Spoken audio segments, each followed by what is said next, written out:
What's up, guys? Rouge Bludger here with Unashamed Gaming, bringing you another Black Ops 3 gameplay today. This one is going to be a safeguard gameplay on the map Hunted. I was playing with Sunny, I guess, last week or so for this gameplay. It was a pretty good one. I get a couple like quad feeds in it, so I figured it would be good to upload. But yeah, what I'm going to do with this video is I'm kind of going to do my good, bad, and ugly of Black Ops 3. Similar to what Sunny did. Now, I don't know necessarily. I think he got the idea for good, bad, and ugly maybe from another YouTuber. I'm not sure. But I feel like I've seen other YouTubers before do that, like the good, bad, the ugly. My point for saying this is that I don't really necessarily know the format of how people typically do these sorts of things. So I'm just gonna kind of go with it, go for the bet, go with the flow, hope for the best. I might talk about the gameplay a little bit too. It is a 10-minute gameplay, so I might be doing a little bit of both here. We'll see. But I'm going to kind of respond to some of the things he said, give my thoughts on what he said, and then my own thoughts as far as what things are good, what things are bad, and what things are ugly. First, in the good section, Sunny mentioned the gun balancing. I would agree to a point. Now, yeah, I think the guns are pretty well balanced. More so than typical Call of Duties. Usually they're not quite as balanced as they are in this game. But that being said, I don't think they are perfect. The M8 is far too strong still. I think people complain about it less, though, because more people have it permanently unlocked now. I still don't have it permanently unlocked. I'll probably get it with my 4th Prestige or 5th. I don't know what my next one is or what I am right now. That's probably what my next permanent unlock will be, though, is the M8. I've gotten everything else that I really want right now permanently unlocked, so probably the M8 for me next, and then I can get good with it. I haven't even used it that much to get good with it. I mean, obviously it's a really good gun. Anybody can do well with the M8, but personally I haven't used it a lot, so I'm not the best with it. Another thing on the gameplay point of view here, you'll see I keep pushing this left side, and that's because once you get the robot to this little runway here going into the score thing, you really need to have teammates pushing this left side and killing them off of their base. By doing that, you'll make them spawn up there at the top of the hill, which makes it much, much, much easier to get the robot to the score. Here's one of my quad feeds right here, which helps us put it in for the score. I think that's in the quad feed or in the score range. Anyway, makes it much easier to get them spawning out and then get the robot to where it needs to go. That being said, back to the good. The gun balancing, pretty good. M8, still too powerful. The Shiva, I won't say it's too powerful, but it is annoying sometimes.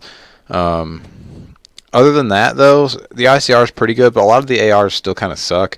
I just wish they were a little more usable than they are now. And the subs are pretty good, to be honest. I don't have much problem with the sub balancing. I don't think the Vesper's that good. I don't understand how people do how they do with the Vesper. I personally can't do that good with it. I mean, I do good with it, but it just runs out of ammo so quickly for me. Even with extended mags, it's not. I'm much better with the VMP. So gun balancing, yeah, pretty good. Other good things for me, I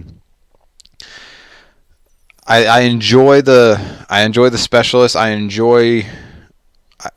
was kind of skeptical, not as skeptical as Sunny was about the specialist, but kind of skeptical coming in. I think they've done well, though, for the most part. I don't see anything being too OP or too overused.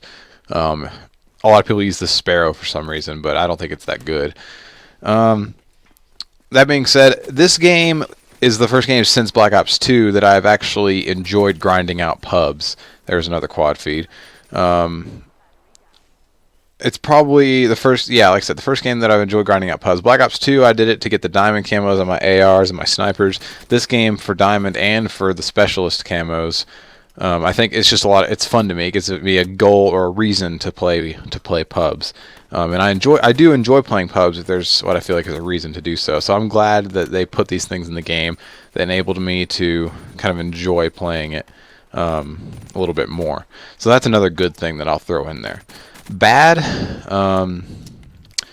some spawn tweaking needs to happen in team deathmatch. It's pretty good in most game types, but I would say the spawning is not tip-top yet, but it's pretty good.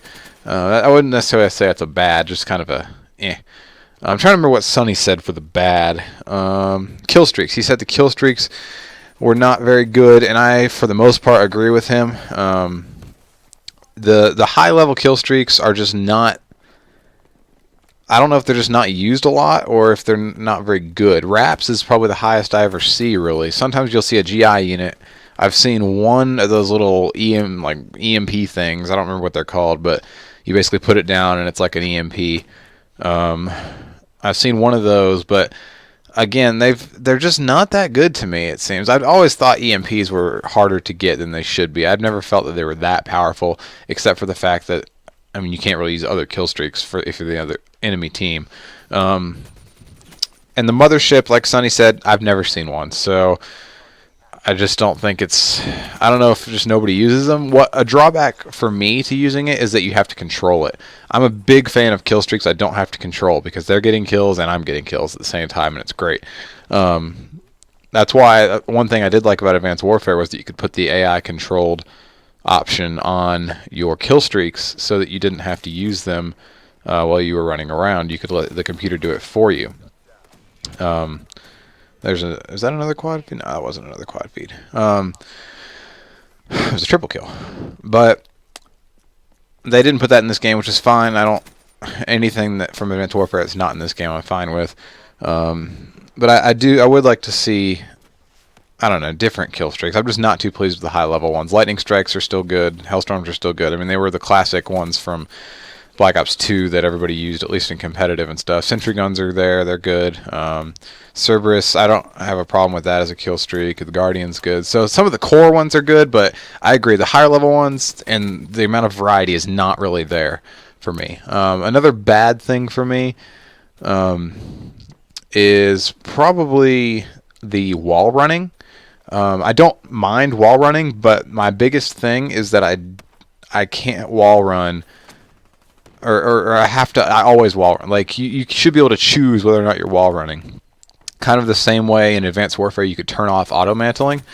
I wish you could turn off auto wall run. So basically, whenever you go up to a wall, you have to hit A to latch onto it. Otherwise, you don't.